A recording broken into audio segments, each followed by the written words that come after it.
So the X page here focuses on two things. One is mystery teachings for the public that wouldn't cause collateral damage, which is also meant for the right person, so it's also coded.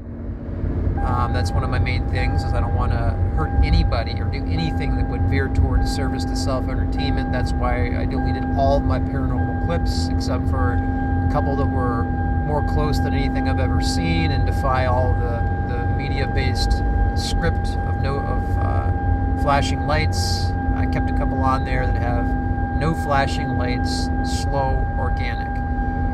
And the X page, unfortunately, I originally didn't want to have anything that would be scary in it, but due to the rapid, terrifying rate, I didn't like using those kind of terms either, but it's necessary, of AI, the AI boom and all of the negative stuff that's happening. I think it's more important to have that thread, because for the mystery teachings, it's more of like a psychic thing. It could be one or two people, 10 people that just gravitate towards the material. So the AI thread is very important. I've been collecting clippings from the Times Digest for 4 years. I accidentally misplaced the stuff from the past 3 years because I had it all on my wall. And I was, and then my wall was turning into a giant ball of negativity. And as my spiritual progress is moving, I didn't want that stuff on my wall anymore. So I'd gathered it all and put it in an envelope, and I lost that. So the AI stuff that I have on Twitter just goes back like, I think 5 months, 4 months, something like that. But the stuff that's been happening recently is more significant, because I'm arguing that it's a disaster, and I noticed the one thread that contained the picture of the casualty, the AI casualty, the teenager who committed suicide based on chatbot advice.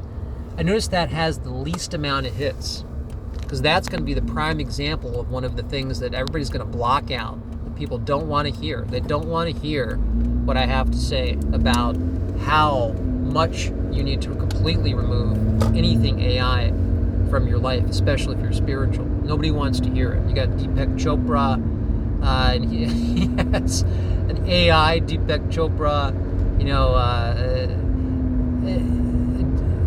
and that's as far as I went. I'm not into like public intellectuals like that, or public speaking. In India, I had a friend from India who called guys like him motivational speakers. I'm not making fun of it, but he was in the higher end, sociological category, and I need to get on the point here.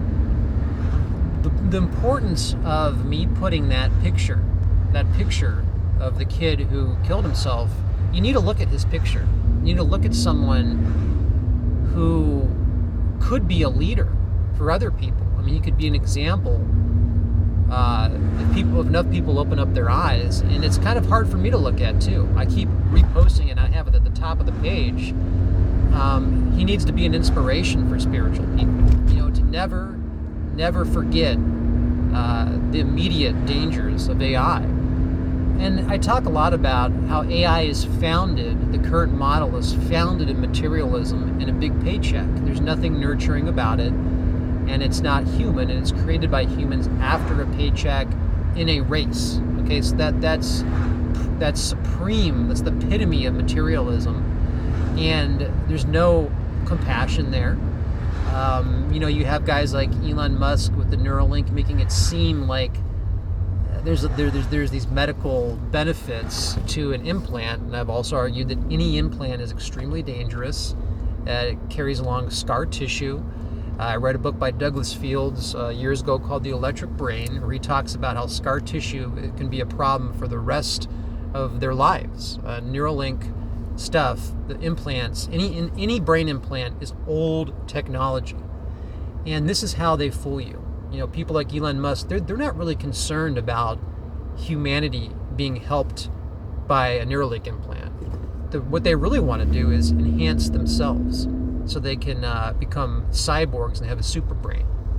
That's really what they want to do. I mean, even people who are speaking out against AI, like Yudowsky, he's for enhancing humans. And all those guys believe in simulation theory, But how can we really start to see the evil in these AI companies in a particularly poignant way?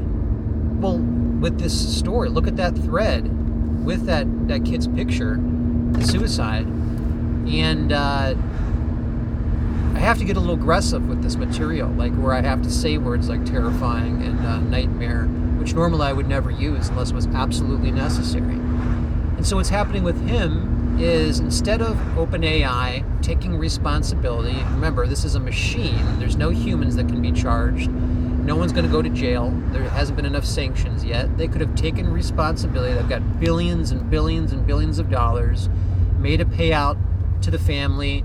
They could have been extremely sympathetic, but no. Now what do we get? We get them requesting, the attorneys are requesting how many people were at the funeral service, who was there, okay? You see what they're doing.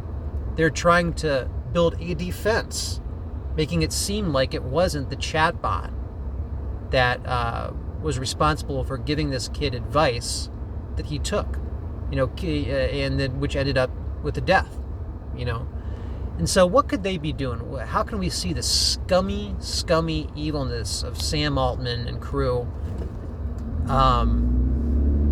They're trying to make it seem like there was something else going on. Or like maybe if he didn't have enough people at his funeral, maybe if he didn't have enough kids at his funeral, would be indicative of him having a type of isolation or introverted personality trait that would make it seem like this was inevitable to happen.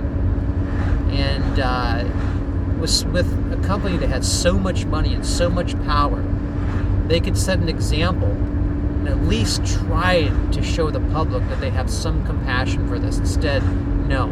And what you'll see is them going like, okay, we're now setting new guidelines, new restrictions. But remember, that's a fallacy. There are no restrictions for what the AI model will do. And then they have no idea what it will show preference to. So no matter what, because it just came out the other day where I think it's OpenAI is making it seem like they're working with parental restrictions, at least with kids.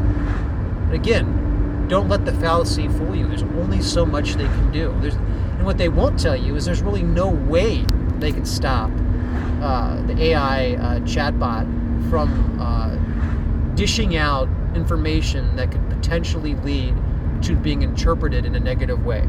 There's no way they can mediate that. Just like what's going on with my AI tag, the bots can keep messing around with the paperwork to prolong the dispute. They can just keep pushing it along. Who knows how long these liability sanctions, liability laws will linger before they're set in place. And unfortunately, you're going to need collateral. I don't even want to call it collateral damage. Collateral damage, there's a reason for it. There's no reason for a suicide from a chatbot. No reason at all. I've said years ago that in relation to kids, we should almost be in a situation like where Russia is. Like they shouldn't even be allowed to use the internet. Like if there's any sort of tag, you should have a tag on any children's device under the age of 18. Adults probably need this more than kids. We're tagged anyways. We have a phone on us at all times. Why not use that surveillance to mediate the youth? Mediate how much time the youth is spending in an artificial environment dealing with artificial consciousness. Now, it's not, any sort of time spent on a computer should be mediated. And if they go over it, it should be their parents that pay the price. Their parents should get fined for their... this is how serious this is right now. Hopefully, if this has to stay, hopefully we'll start to see at least rules set in place to limit the human race on using this horrendous technology in disguise as the best